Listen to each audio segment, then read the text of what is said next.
Hey, Tim. Hello, Jonathan Collins. Hello. Hi. We're doing our final Q&R. We are. Question and response. Yeah, for Sermon on the Mount. Yeah. Which means this is truly the end. Ah. The end of the end. The end of the end of the end. Yeah. Instead of the middle of the middle of the middle. Yeah, that's kind of the center of the center of the center. Yep. Yeah, this is it we'll never stop talking about the Sermon on the Mount. No, in one the whole point is you never stop meditating on it. You keep it going all the time. Yeah.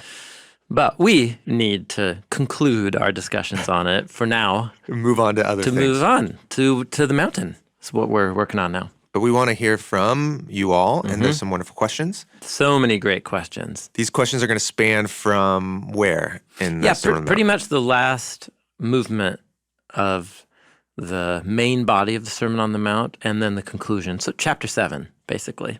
So from don't judge to the narrow gate and the false prophets and the two houses, that kind of stuff. All right. Those questions. Yeah, should we just dive in? Let's do it. Okay. Alan, you have a great question about how the concluding movement of the Sermon on the Mount made you go back and reflect on the beginning of the Sermon on the Mount, and you noticed and felt some things that I thought were worth naming out loud and worth talking about. Let's hear it. Yep. Hello, Bible Project. My name is Maggie, and we live in Waco, Texas. My dad loves listening to your podcast. Here is my dad with his amazing question. Thanks, Maggie. My name is Alan, and here's my question. The opening and closing of the sermon seem to be in significant tension. The Beatitudes start out incredibly welcoming, including some deep emotional intelligence about how to humbly relate to others in God's kingdom. The concluding warnings are, to playfully understate it, less welcoming. They seem to close off the Christian community to all but the most committed. What wisdom could Jesus have for us in structuring the Sermon on the Mount in this way? Yeah. Really perceptive question. Yeah. Can I make a counter argument? Please. I think some of the Beatitudes are welcoming. Sure. But some of them are actually pretty demanding, right? Pure Namely? of heart Yeah, sure. would be one. How good is life for the pure of heart? Hunger and thirsting for righteousness. Maybe Yeah. no. I take it back. That one's very welcoming. We all kind of feel that. Yeah. But maybe persecuted for righteousness. Yeah. How good is life for people who are experiencing suffering and hardship? Yeah, but you know what? Now that talking about those, most of them are pretty much like, hey, like you're feeling down and out. You're feeling poor in spirit. You're feeling or you are afflicted. down and out. You are down and out. Yeah. So it is very welcoming. Yeah, So, yeah. That's very astute. So maybe let's name the Beatitudes are welcoming in the sense that Jesus, again, remember the narrative setting of the sermon from chapter 4. He is going first and foremost as he announces the arrival of God's kingdom to the poor, the sick, the marginalized. That's who Matthew tells us has come around Jesus primarily. Yeah. And so his message is from them. This is right out of Isaiah 61. God has anointed me with his Spirit to announce good news to the poor. And Jesus took his orders, the script. He was playing out the script of the messianic servant of Isaiah, good news for the poor. And so the Beatitudes reflect that vibe. However, it's good to remember that the Beatitudes are an expression of that good news for the poor that fits within the larger governing idea of Jesus' overall message, which is the arrival of God's kingdom, which is good news for the poor and challenge for Israel. It's both good news and welcoming, but he's also here to bring a challenge to his current day. So I guess, Alan, as I thought about your question, because there's many ways that we can hear the Sermon on the Mount. We can hear it thinking of our own church communities and whether the Beatitudes, strike that welcoming invitation, and you think about the role of a Jesus community, in your neighborhood today. And the Beatitudes they both sound and feel like good news. And the concluding challenges, like you said, Alan, seem to close off the Christian community to all but the most committed. That's the way you phrased it, Alan. And so I think you're right. It can have that effect, I think, now in our setting today.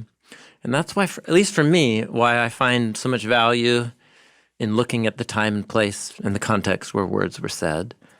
Because Jesus first uttered, his message in a militarized, occupied, territory to Israelites who were having a diversity of reactions about how to respond to the Roman occupation. And he was really committed to a nonviolent way of creative resistance against the powers and advocating a really practical way forward for these communities of his that wouldn't go the way of military revolt. And so in that sense, the challenge that Jesus offers at the end, I think he's naming the high stakes. Yeah. Again, if we don't first go to, he's talking about the afterlife. Oh, yeah. If he's not talking about building your house on the rock, meaning going to heaven when you die. So remember, the setting of Jesus' announcement of the arrival of God's kingdom was to Israel of his day. He said to the lost sheep of Israel who were being led astray by their current Israelite leaders, like lemmings being led towards self-destruction by a conflict with Rome and cultural compromise with the nations. And so Jesus was advocating what he knew was a difficult path that would likely lead to persecution, which is the 9th beatitude, right? And Jesus clearly thought the stakes were high. He knew they were high. And he knew they were high marching into Jerusalem, for Passover week. He knew that it was going to cost him his life to follow his way, to lead the way that he was asking others to follow. So I think for me, that's just been helpful that if we take the sermon out of that setting where Jesus first gave it, and we think of it primarily in terms of me following Jesus or not, and then that determines my afterlife destiny. Standing before God. Then I think we are going to hear it as the happy part, the happy, huggy, warm, Jesus comforts the poor at the beginning. Mm-hmm. And then he gets all Get your act together. Follow me or you die forever, rah.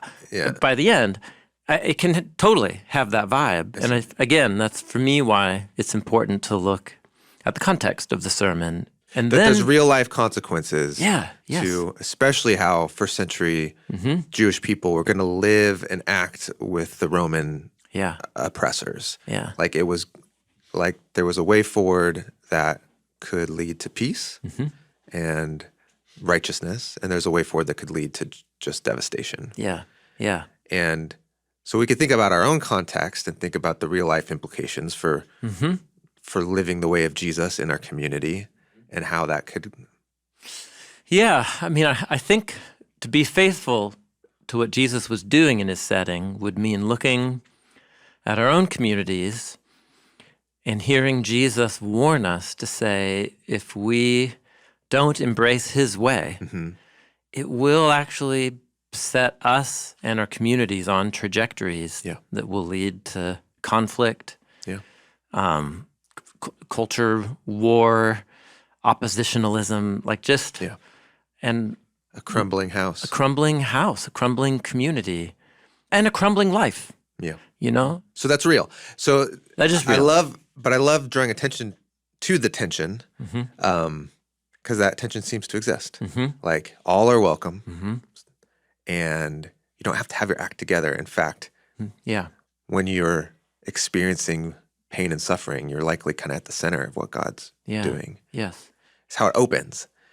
But then it ends with, there are real stakes. Yeah. And maybe actually the middle is about the choices that we make that shape our character over a long period of time and our outward behavior and our inward desires and motives. This is real life, and the stakes are real. We're building a world individually and collectively with the lives and the characters that we have. And so it's sort of at the end, Jesus is naming, this is real, folks. It's so important to welcome and comfort and be open-minded and to include. But at the same time, it's good to remember that the stakes are real and how we build our lives and communities have real effects in the world that get out of our control pretty quick. Yeah. And when the storm comes, what kind of life or community will endure? Yeah. So I want to affirm, Alan, that you're right, that if you take the sermon out of that type of context, and then you just look at the warnings at the end about the narrow gate or, the true and false prophets in the house, you could take those passages out, and I know church communities can use just those warnings to kind of create a real insular mindset, and to be like, we're the ones who are good with Jesus. We're the chosen. Rest of the world Yeah. is going to hell in handbasket, and too bad for them. You better follow our way, or you're done for.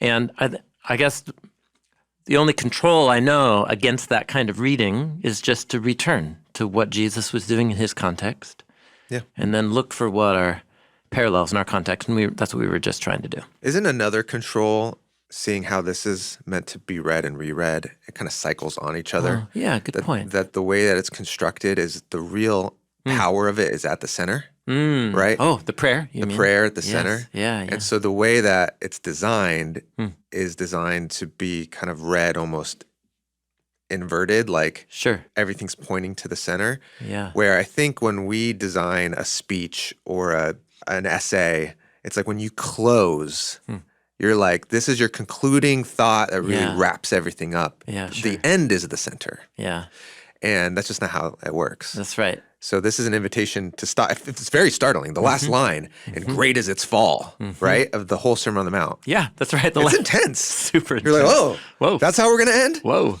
Yeah. But it's like this invitation then to come back to how good is life for the poor in spirit, and to start again, and then always get back to that center of, may your kingdom come. may your kingdom come, your will be done. Yeah, as it is in the skies, so also on the land. So thanks for that thoughtful question, Alan.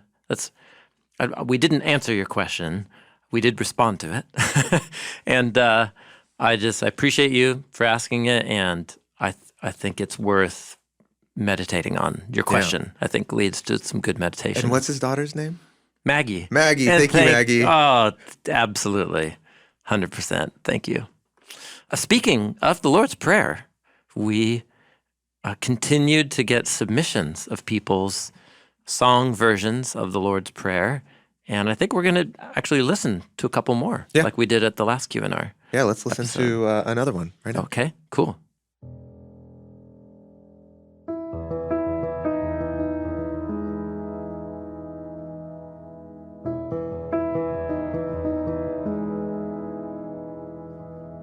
Our Father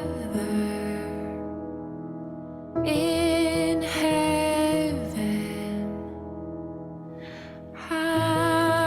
hallowed be your name.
Cool. I'd know that voice anywhere. Yeah, poor Bishop Hooper. Yeah, that is Leah Roberts. Yeah, with her husband Jesse, together are the band Poor Bishop Hooper. They're incredible. Shameless advertisement for Jesse and Leah's work. They put all of the Psalms to music, and all of the stanzas of Psalm 119. So it's actually ended up being like 160 plus songs. Wow. It's on repeat at our house a lot. So thank you, Leah and Jesse, for that submitting that submission. Let's go to another question. Yeah, this question is from D in Phoenix. Hi, John and Tim. I just wanted to, since I'm in the car, submit my question in writing, and I hope you take my question. Thank you. Okay. I love it. Okay, so D, I've got your question right here in writing. But I just love that you just wanted to say hi while you're sitting in traffic Yeah.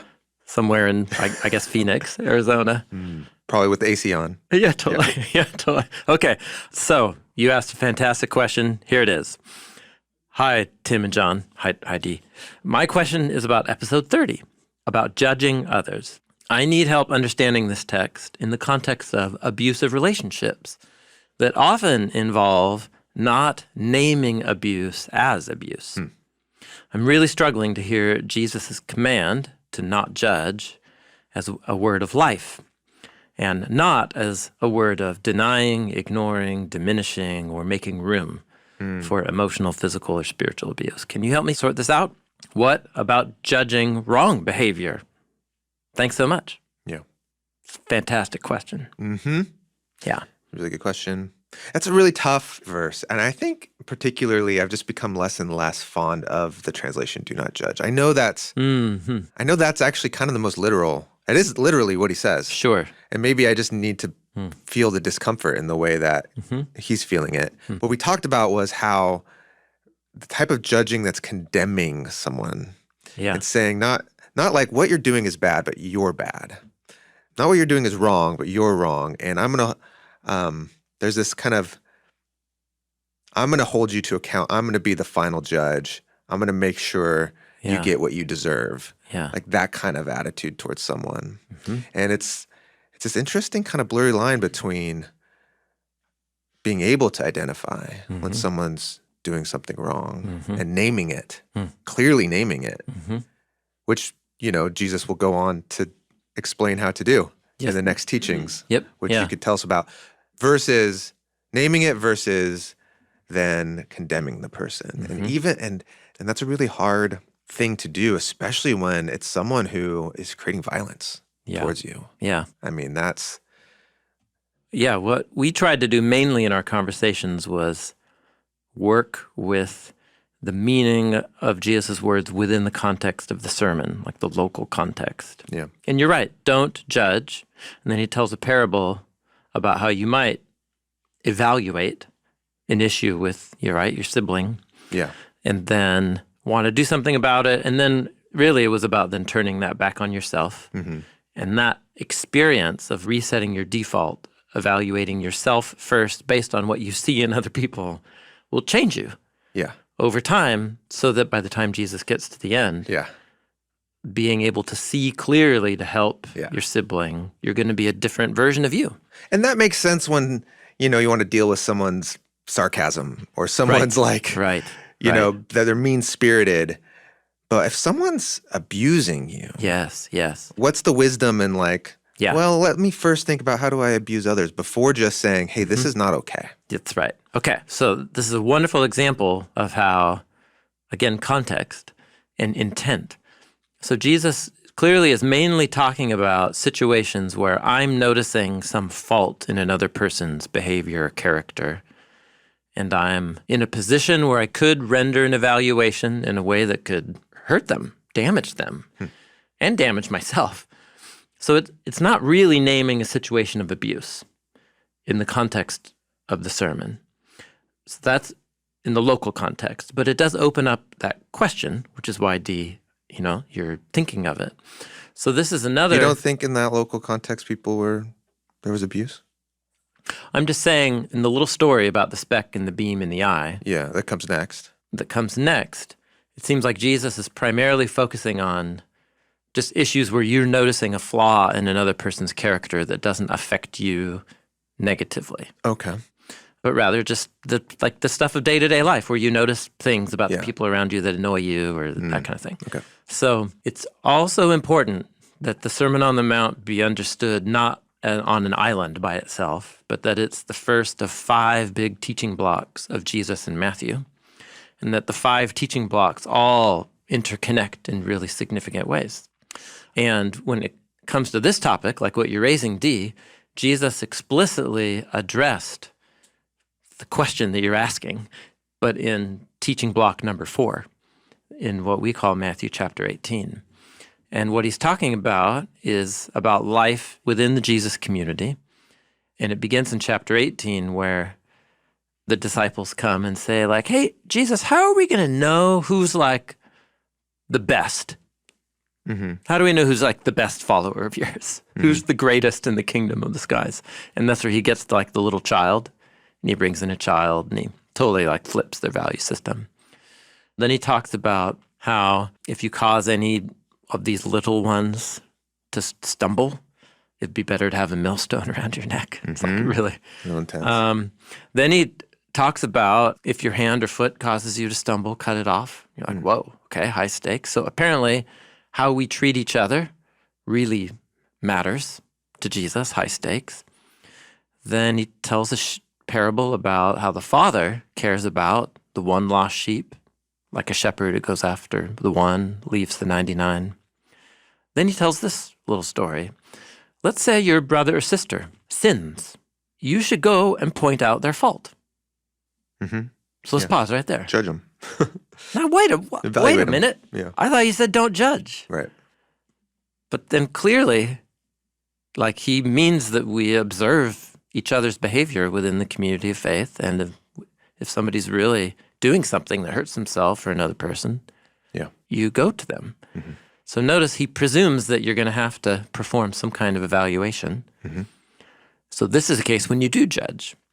So before you go do that, put Matthew 7, 1 through 3 into action, like do the whole thing, like look for the beam in your own eye, do all that. But then what he starts talking about is if they listen to you, then fantastic. If they don't listen to you, take along 1 or 2 others. And then if they still refuse, widen the circle.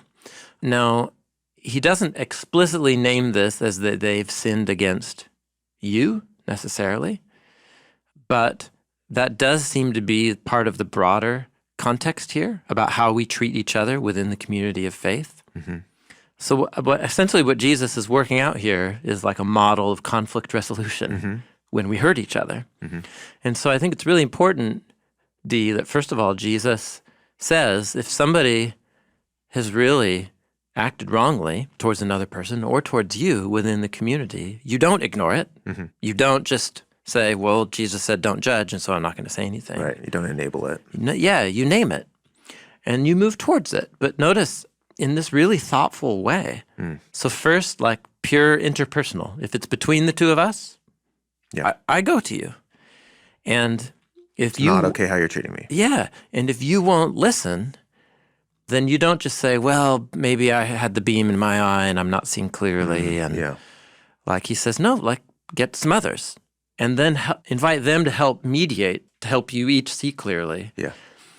And then if still like this person can't see, or maybe you yourself might see clearly in that process and be like, oh man, I was like, took that way too personally or something. Sure. So I guess my point is you actually need all the teachings of Jesus to kind of interlock with each other. There's the mediation stage, and then after that is the stage of someone. Yeah. I mean, this is really helpful for like an abusive situation. If Exactly. someone's still like, Yeah. the third step is if they still refuse to listen, like don't have them in your circle. That's right. Yeah. Don't ever be alone with them again. Yeah. So I think So Jesus doesn't envision that the principle of do not judge enables people who are abusers. Yeah, that's right. Or makes you feel guilty for needing. I mean, it's sometimes really hard. It is. It's hard to confront people. Yes. And It's always hard. And other people who don't want to be confronted can turn it on you. Yeah. And be like, you're the problem and you're being too judgmental. Exactly. How easy, Totally. And so Yeah. I can see how you can then, wrestling with this teaching of Jesus, allow that to be a way to just let someone get away with that move. Yep. Totally. And it is, it has certainly happened many times in the history of the Jesus movement where some, whatever, a spouse or a church leader, can use Jesus' teachings in Matthew 7 to like get themselves off the hook or to keep someone else in a vulnerable position, under their what they're doing, which is a form of abuse. And so it's just a good example where you need all the teachings of Jesus to clarify each other. But there are times when Matthew 7 really is what we need to hear and live by and withhold judgment. But then there are other times when what you need is Matthew 18 to really name what somebody is doing and deal with it. But also this increasing the circle of people involved, but only at the right steps. Because that also is about seeing. Like maybe I'm not seeing clearly. Yeah. And so what we need are some mediators. More eyes. Yeah, more eyes on it that can help us both. And if that doesn't resolve it, then at least it's not just on me anymore. And so there you go. That's the first thing I thought of when I heard your question. And for what it's worth, I think it also raises this helpful principle of hearing all of Jesus' teachings in concert with the others. We talked through this passage when we were at the Lord's Prayer about forgiving others. Yeah, we did. That's right. What does it mean to forgive someone, especially someone who is not owning up to the thing that they did wrong? Yeah. And so you brought us that passage. And I guess speaking of Lord's Prayer, let's listen to another song about the Lord's Prayer. I see how you did that. It all there. comes to the center. I see how you did that. Yeah, that was great. We've got another one. This is we'll say who it's from after we listen to it. Great. Our Father, who art in heaven, hallowed be thy name. Thy kingdom come, thy will be done, on earth as it is in heaven. Give us this day our daily bread, and forgive us our debts as we forgive our debtors. And lead us not into temptation, but deliver us from evil.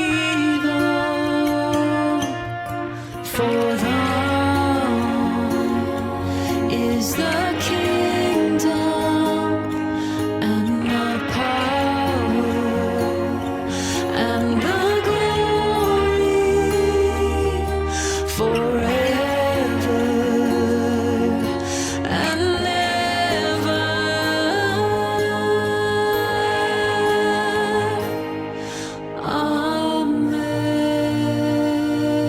Amen. Whoa. Yeah, Who was that? that was Aaron Michelle. Huh. And Wow. the title is Thine is the Kingdom. Wow. That was incredible. Yeah. That was my first time hearing that. Yeah, my Real first time too. The way the electric guitar came in there, that was jolt. like, I felt that in my core. Yeah. Aaron, thank you. Yeah, thank you, Aaron. That was incredible. Wow. I need to go for just a walk and process that. I love you and your walks. Okay, Okay. let's move All right. on to another question. Yes. Rachel, who's from Canada. Man, that's a big place. Yeah, Where in somewhere in Canada? Canada. We don't know, but somewhere. There you are, Rachel. province And you in have Canada. another great question about this general theme about judging, not judging. Let's hear what you have to say. Hi, my name is Rachel from Canada. I'm wondering how to reconcile the call to be peacemakers with the wisdom of not throwing pearls before swine. When we see harm being done, should we call it out after carefully examining ourselves, even if we guess they might not receive it well? Does it make a difference if they claim to follow Jesus? Do we risk harming the relationship and removing opportunity to teach by example, or risk contributing to the wrong by staying silent? Yeah. I think these are the right questions, Totally. right? Yes. You know, we kind of ended that whole section saying, it takes wisdom to know how to give To wisdom. know how to give wisdom. There's no formula. There's no formula. There's no right way. Every situation is unique. Yeah. Yeah, Rachel, I think every question that you asked, which you probably didn't intend them as pure rhetorical questions. I know they're real questions because it's real life. Yeah. But it's sort of like I think the way that little section of the sermon is composed is actually to prompt every single one of your questions. Yeah. Do you call it out? Do you not call it out? Does it matter if this person claims to follow Jesus or not? Are we culpable for saying nothing or saying something? Like, what if both have negative consequences and there's no win? Like, that's so often. How often in life do you come up to like no-win situations? It's just there's a worse and then a more worse outcome, but like neither are really ideal. The old rock and a hard place. Totally, yeah. So I don't mean to bring up your question, Rachel, just to say like there's no answer. There are some challenges in life where there really are resolutions and like better ways forward, but there are some circumstances, they tend to be universal or pretty like built into the human condition. Yeah. They're more like tensions that you manage as opposed to like a problem that you solve. And how we get along with each other feels more like this is the core of it, right? Yeah. How do we relate to each other when things go awry? And what's the good way? Totally. Yeah. I mean, the main furnace that I'm in for this season of my life is in the school of parenting. But in a way, it's kind of this drama of when do you bring it up and name it and go for a walk and talk about it? And when do you hold it in the moment and wait? And maybe the circumstances will become the teacher and I don't have to, Like, what if a decision somebody makes, like the consequences are the teacher and but maybe I need to bring the consequence or maybe I don't, Making all those calls is really challenging, which has to be why the ask, seek, knock comes right after the pearls before swine. The subtext being ask God for what you need as you navigate these tensions. So maybe I just am glutton for punishment, and I love how that section of the sermon raises more questions than it answers as a part of its design. And so Rachel, I felt like you were naming that and feeling it in a way that's good. Like, we expect the Bible to give us answers, and that section more just says, yep, here's a set of problems you're going to have. Here are some ways forward, but you're going to have to... You'll have to discern with God's help which way is right at what time. Yeah. That's the essence of wisdom literature. Right. Yeah. Yeah. Okay. Let's do another one then. Okay. Yeah. Richard, you had a fantastic nerdy hyperlink question that I thought was super cool. Okay. Hey, John and Tim. Your conversation about the narrow gate and the way to life guarded by cherubim made me think about the angels next to Jesus' empty tomb and how Jesus opened the way for us to walk from death to life in a garden. Are there any other similar moments in the Bible that use this imagery? Thank you. Whoa, that's cool. I haven't thought about that as a hyperlink. The angels and the tomb as like the cherubim guarding the way to the garden. Oh, yeah, man. Yeah? Totally. That's cool. Well, okay, so this is a good example of where the different resurrection accounts in the gospel narratives are really interesting. In Matthew, there's only one. It's just the angel of the Lord that's there. Okay. So it's just one. In Mark, they see the Marys and Salome see a young man dressed in white sitting on the right side of like the tomb. Just one guy? Just one. But in Luke's account, the women see two men standing there at the tomb entrance. Clothes gleaming like lightning. Clothes gleaming like lightning, yep. And then it's in John's resurrection account that Mary sees two angels sitting in white where Jesus' body had been, one at the head, the other at the foot. So Luke gives you two. Yeah. Matthew, Mark gives you one. And then John gives you this little detail that it's sort of like this bench where Jesus' body would have been put. Oh, and they're like guarding either side. And there's a heavenly being like at the two ends of the bench. Yeah.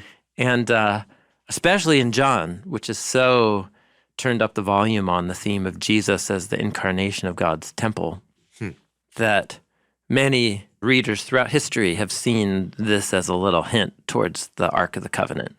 The cherubim on the Ark of the Covenant. And the Ark of the Covenant is hyperlinking to the cherubim guarding the way into the garden. The way into the Garden of Eden. And that's the exactly right. end of the Sermon on the Mount, Jesus talks about the way, the way back in. That's right. Yeah, so in that conversation about the way, the narrow gate, the narrow path and the gate, I was talking about how that the motif of the road to life is rooted in the imagery of the road in and out of the Garden of Eden, guarded by the cherubim. Yeah.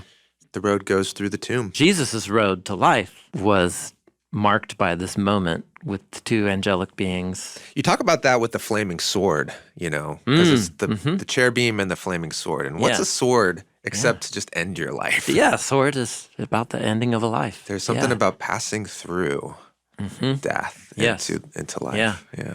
So you asked, are there any other similar moments? What else we got? Well, one, I remember when it stood out to me, it just all of a sudden I saw Eden all over the place, was the way Eden imagery is used in the Sodom and Gomorrah story in Genesis 19. All kinds of interesting interplays going on there. But one of them is that it's the two angels, angelic messengers, who are standing at the door of Lot's house. And then Lot is outside the house, and it's night, and, the violent men of Sodom are about to hurt him. And then they send out their hands and grab him and pull him inside through the door into the house. Yeah. And so it's a full-on, there's life inside the house, death and darkness outside. Pulling him into Eden. And he gets pulled in through the door, as kind of almost against his will because he had gone out. A super interesting little allusion there. Yeah. But then there are other moments where you have angelic figures appearing that mark out somebody as being connected to life in the land of death. So when the angel comes and feeds Elijah with the food as he's out in the wilderness right before going to Sinai, that's another kind of illusion where you have an angelic messenger at a threshold of life and death.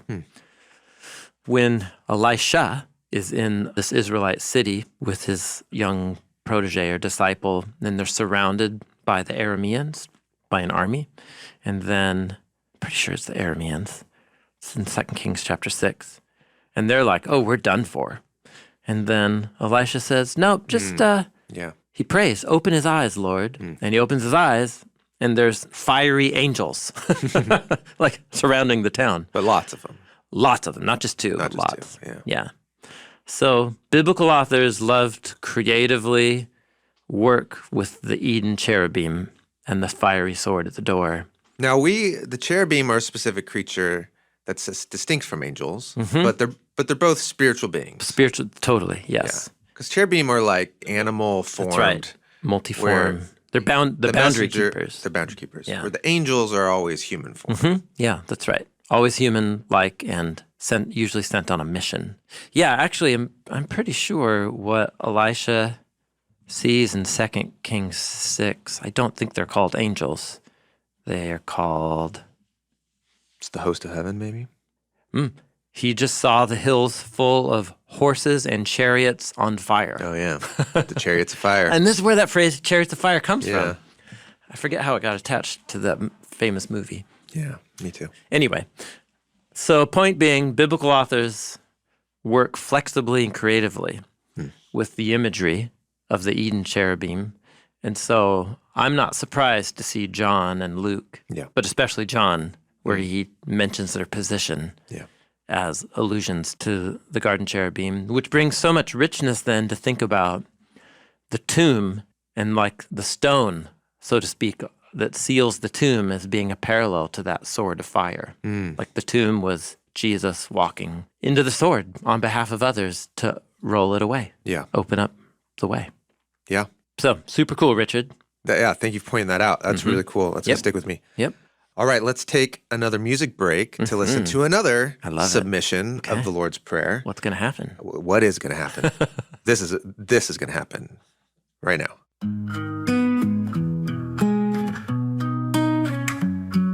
Creator of the cosmos, we are your sons and daughters. Agape love is your name. Trusting you, my highest aim. I want your kingdom to come. I want your will to be done.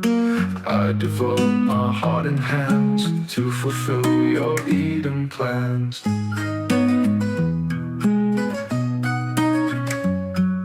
Creator of the cosmos, we are your sons and daughters. Creator of the cosmos, we are your sons and daughters.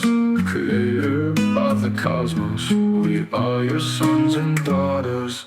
Agape love is your name. Trusting you, my highest aim. I want your kingdom to come. I want your will to be done. I want your kingdom to come. I want your will to be done. I want your kingdom to come. I want your will to be done. I want your kingdom to come. I want your will to be done. I devote my heart and hands to fulfill your Eden plans. I devote my heart and hands to fulfill your Eden plans. I devote my heart and hands to fulfill your Eden plans.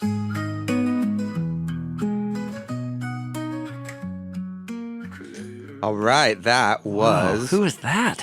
Andrew Eoff. Andrew, thank you. Yeah. That was awesome. And that was just the first half of the prayer. Right. You were just sessioning the first half. Yeah, I love that. I noticed that you were repeating, Andrew, things in patterns of 3. Oh, wow. You were repeating everything in pattern. At least I think. I think that's what I was noticing. I love that you're paying attention which to is that. super cool. Yeah, that's cool.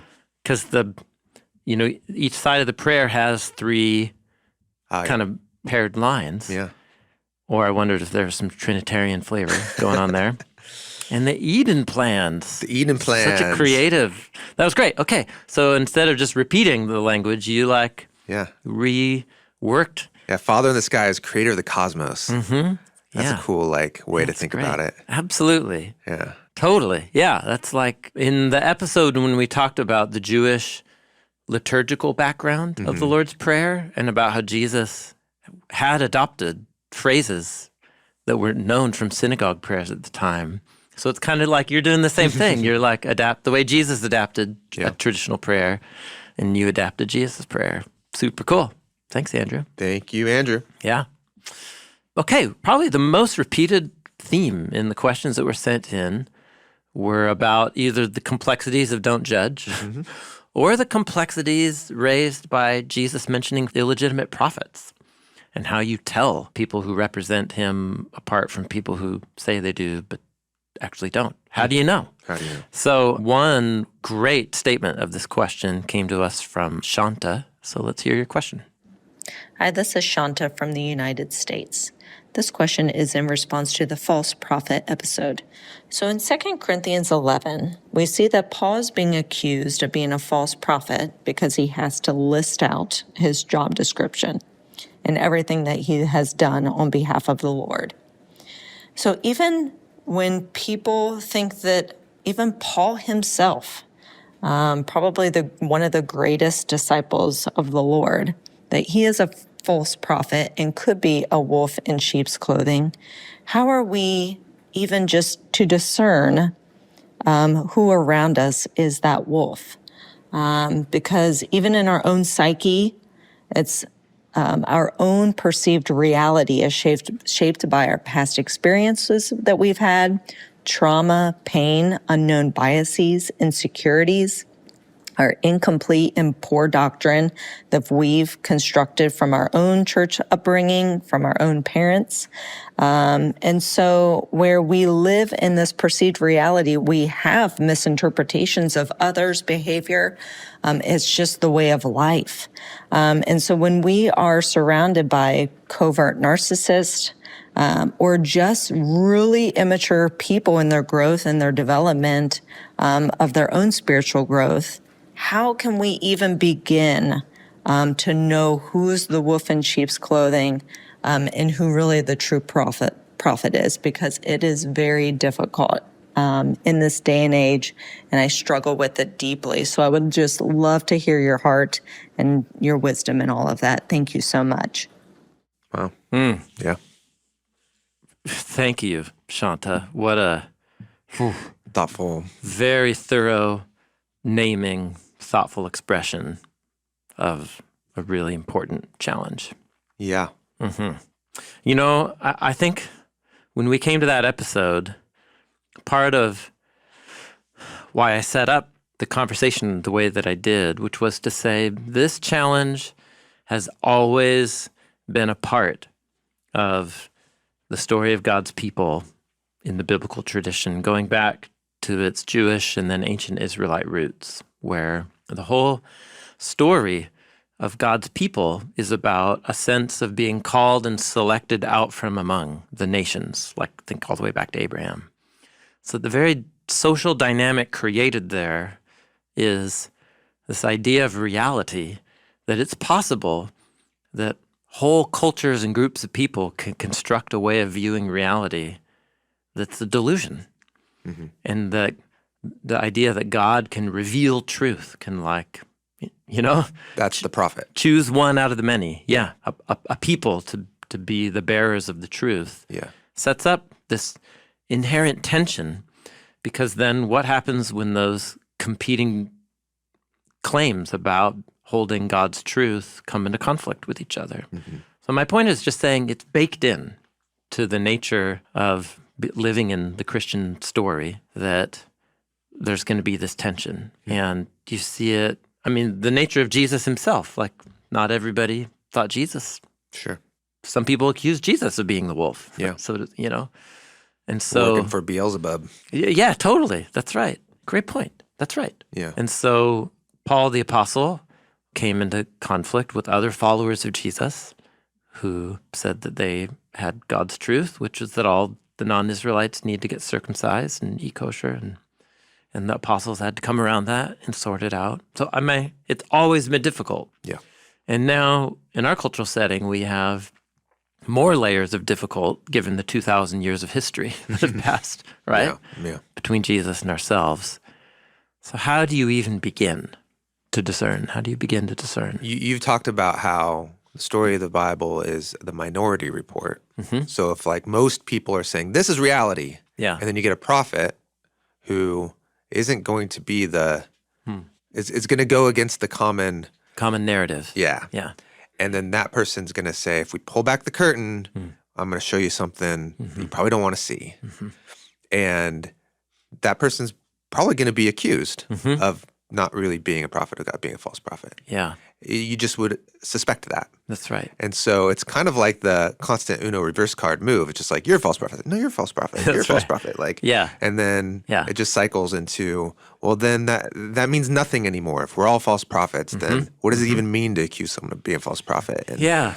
So what are our benchmarks? I guess for a follower of Jesus, a benchmark is the very life pattern of Jesus himself. So in the Sermon on the Mount, Jesus is primarily talking about the shape of a human life that's in tune with the character and wisdom and love of God. That's a picture of God's heavenly kingdom coming on earth. So not just an individual human life, though that's true, but a communal pattern of life that he's painting in the sermon. So I think when he's talking about you'll know a tree by its fruit, using the fruit metaphor is most consistently connected to an image for the product of a person's choices over a long period of time. So what's the individual and communal fruit of a group of people and how they live in the world, played out over a long period of time, that itself will tell a story of whether these people are in touch with the truth or not. This is back to this, what kind of house are you going to build? Mm-hmm. If you build a house on a rock, it's going to be a sturdy house that lasts. Yeah. And so one way to know, is someone truly living the way of Jesus? Yeah.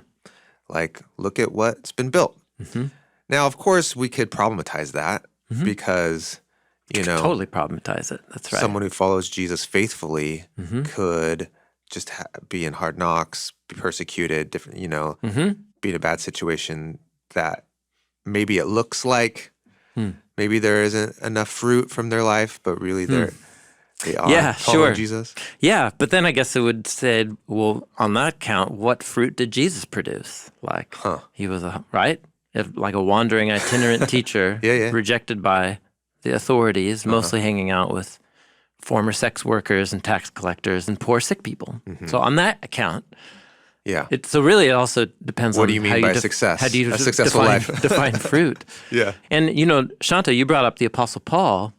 Paul brought out his credentials. And it's interesting you brought up 2 Corinthians, because part of who he's battling with is a group of other Christian leaders that he calls false apostles. And it's a version of the phrase Jesus uses, which is false prophets. And he says, these guys are false because they keep asking you to pay them. Yeah, that's interesting. And he says, I've never asked you to pay me. That's wild. Yeah, and for him, that's like a source of pride. And he says, which way is more like Jesus? To ask you to pay me? Oh my goodness. Or to the fact that I like sew leather tent, like that I have a marketplace skill that keeps me going. So I can That's right.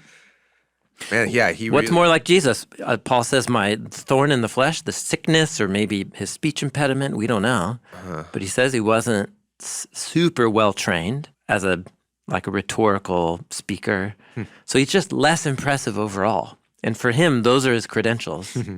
So the counterintuitive kind of values flip that Jesus and Paul embodied also was a legitimacy card they could pull, but it didn't look like the successful fruit that we typically look at and say someone's like. It's almost like, how do you discern fruit becomes then the issue to really think about. Yeah.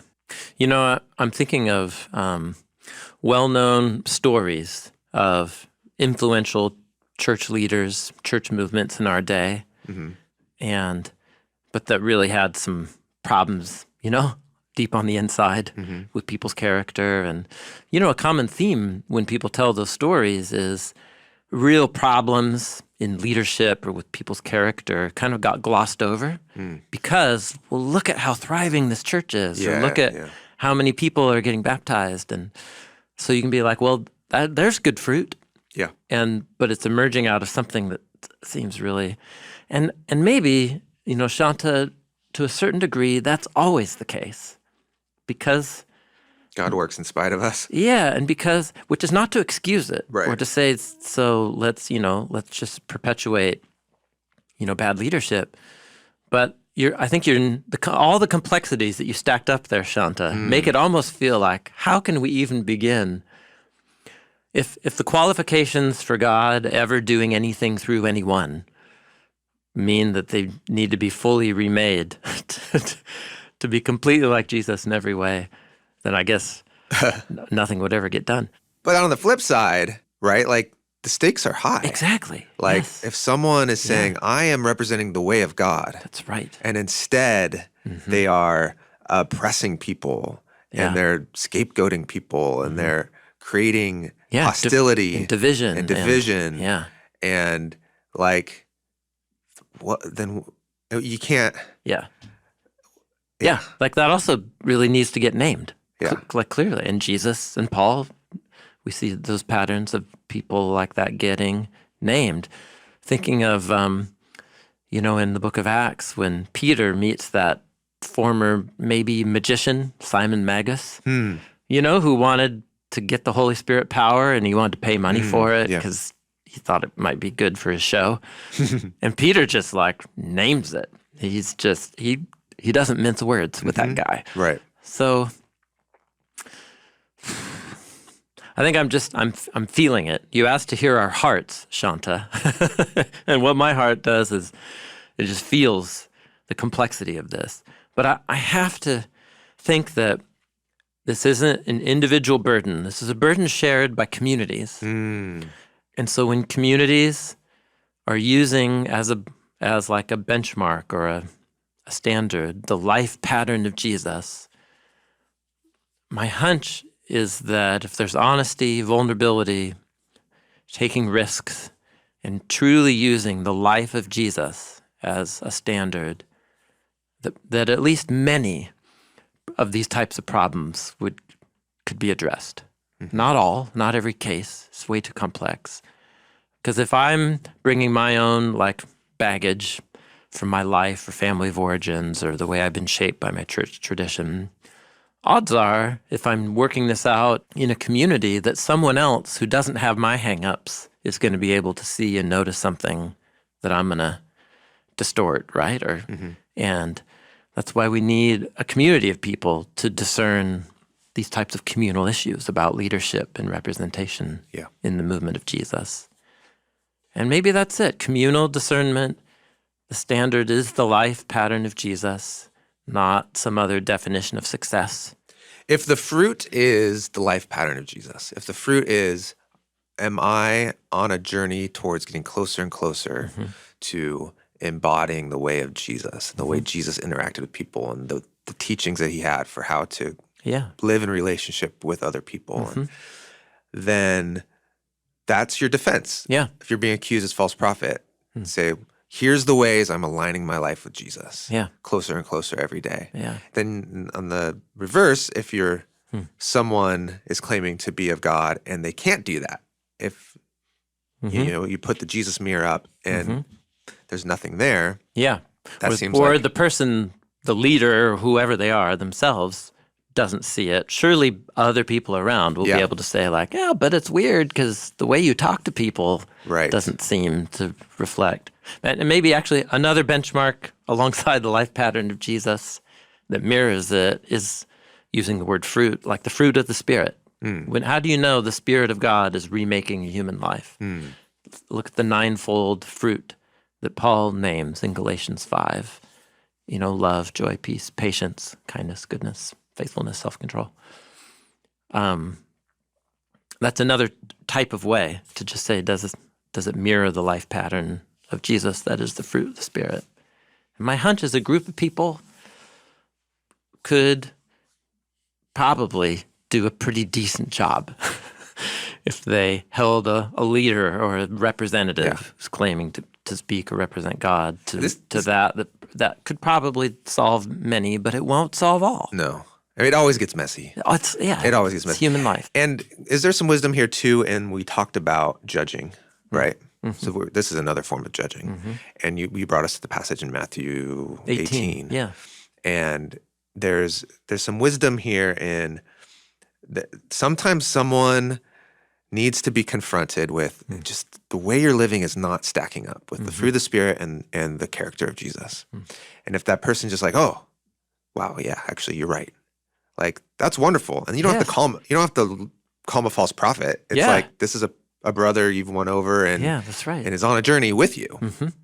But then if the person's no, I speak for God and this is then at that point there's a point where you have to draw a line, right? And in Matthew 18, it's after the communal wisdom. A number of steps. Yeah. That's right. Yeah. But there's a point where you're just you know what?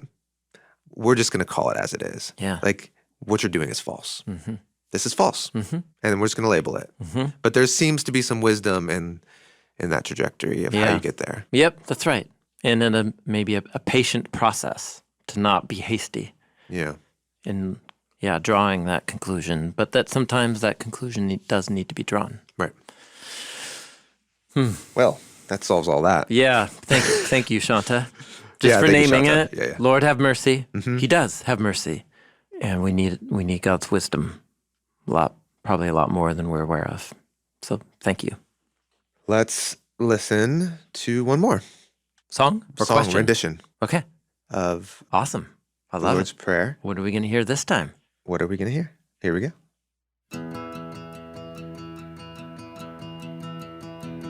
Our Father who art in heaven, hallowed be thy name.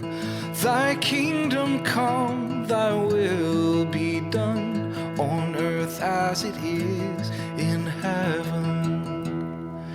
Give us this day our daily bread, and forgive us our trespasses, as we forgive those who trespass against us. And lead us not into temptation, but deliver us from evil. For thine is the kingdom, and the power, and the glory, forever and ever.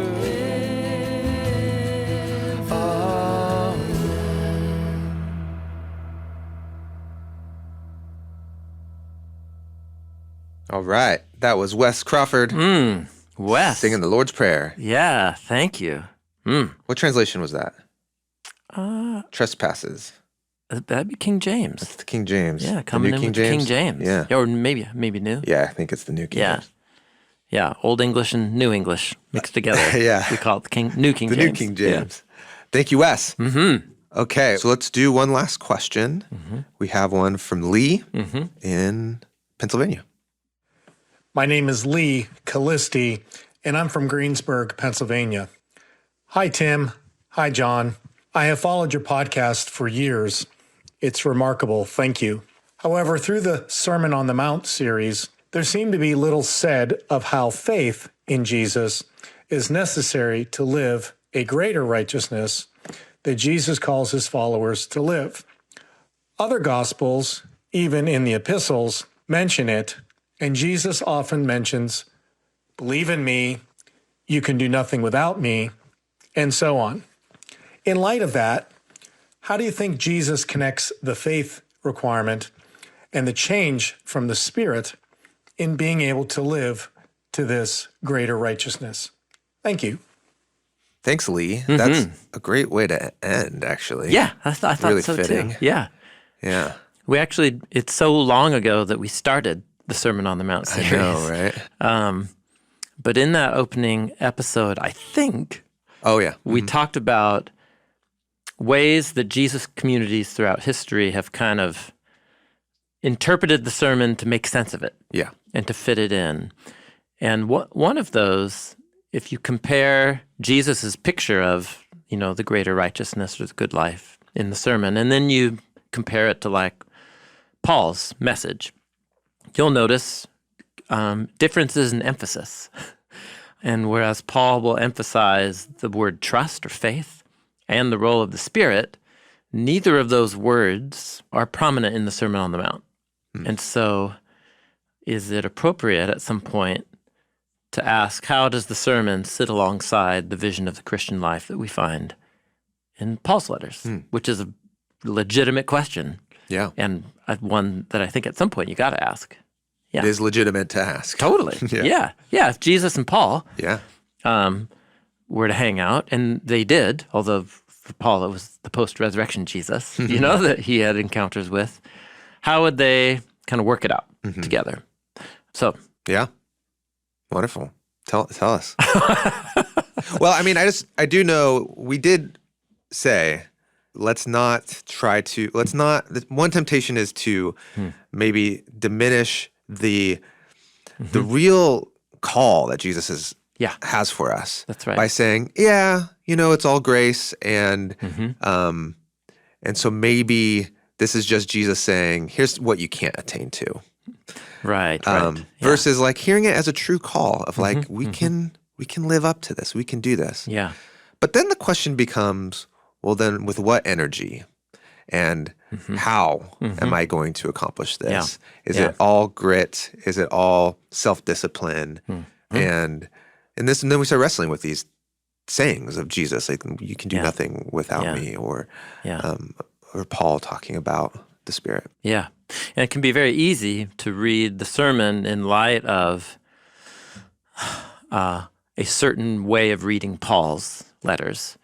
In other words, Paul's message was that non-Israelites who want to follow Jesus don't have to live by certain cultural covenant markers that mark the people of Israel through their history, eating kosher, right, Sabbath, and circumcision. So in that sense, there's freedom from the covenant laws of the Torah and the work of the Spirit doing what he's doing among Gentiles. But it can be very easy to hear Paul saying, and he has been heard saying, the law is somehow, there's no wisdom in it anymore. Subpar. Christ is the end of the law. It's a way of translating a line from Romans chapter 10. And so when you hear Jesus primarily talking about his call to his followers as fulfilling the law, you can be like, well, but Paul said now that we have life in the Spirit, that's the end of the law. So that's a misunderstanding of Paul. And then you can read that misunderstanding back into Jesus. Okay. Whereas both Jesus and Paul see God's people living a fully human image of God life by the wisdom of the laws that produces fruit. Produces real fruit. Good works, as Paul talks about. And Paul emphasizes the role of the indispensable role of the Spirit as God's own life presence animating the new human life of a Messiah person. Jesus doesn't emphasize the role of the Spirit in that way. When Jesus emphasizes the Spirit, like in Matthew's Gospel, he's talking about the Spirit's power by which he's casting out evil forces from people and healing people of their sicknesses. That's when Jesus brings up the Spirit. So it's just a difference of emphasis. But one thing that is clear in the sermon is that Jesus believes that the real engine and like the core of this way of life, of greater righteousness, is about an intimate union with the Father. Like in the very center where he's talking about the life of prayer and fasting and generosity comes out of having a close connection, intimate connection with your Father.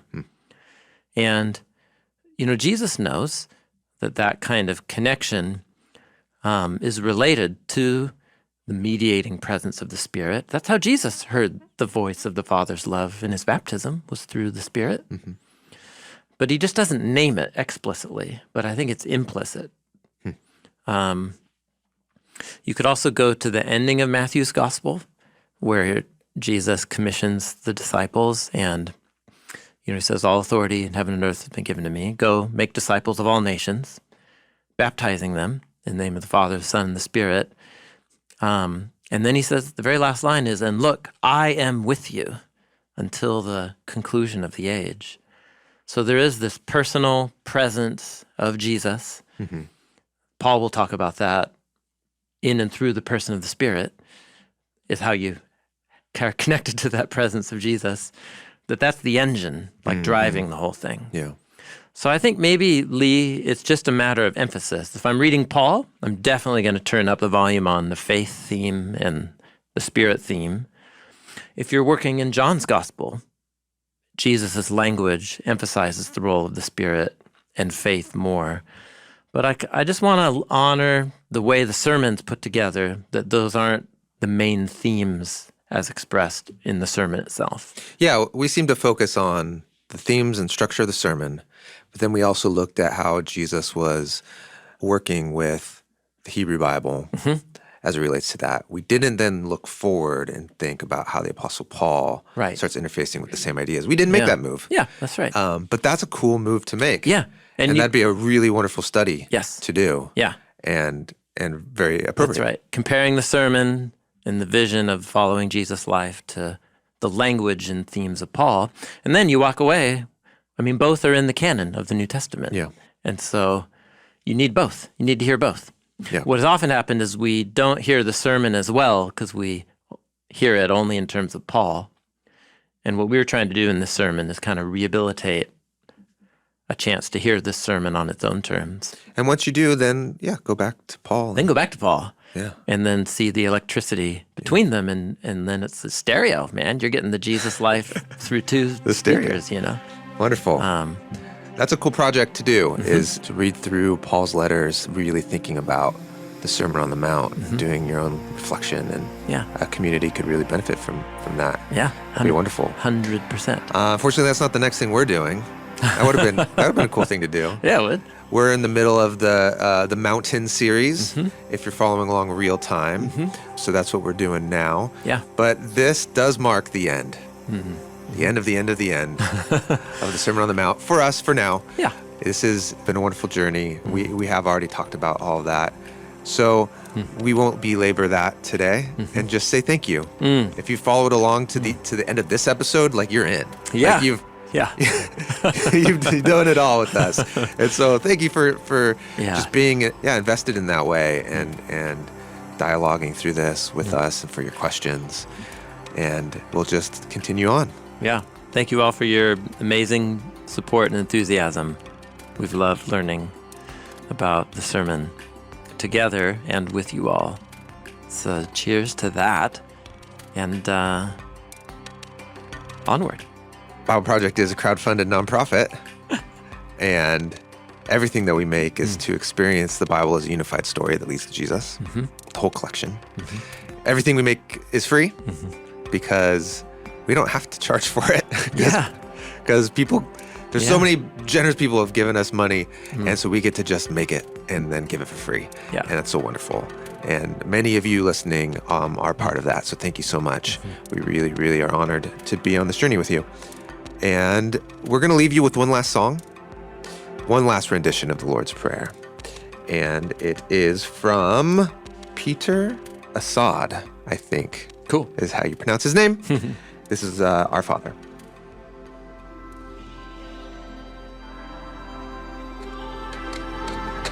Our Father in heaven, you are the Holy One, and your name is great in all the earth. Let your kingdom come, let your will be done, on earth as it is in heaven. You have all I need. You will provide for me my daily bread is in your hand. Teach me to forgive as you've forgiven me, and keep my feet from stumbling. Teach me to forgive as you've forgiven me from the evil one. Deliver me, deliver me, deliver me, deliver me.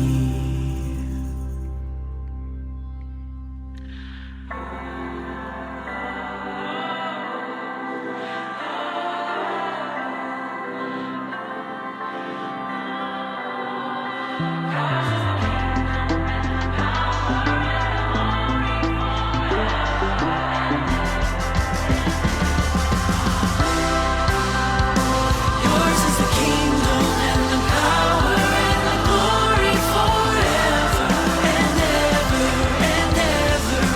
Amen. Yours is the kingdom and the power and the glory forever and ever and ever. Amen. Yours is the kingdom and the power and the glory forever and ever and ever.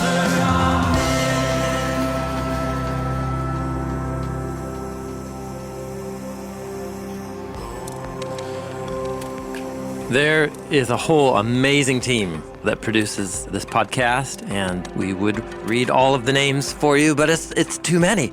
So check out the show notes, and you can learn about the people who help make this amazing thing that we get to be a part of called the Bible Project podcast. Thank you for listening.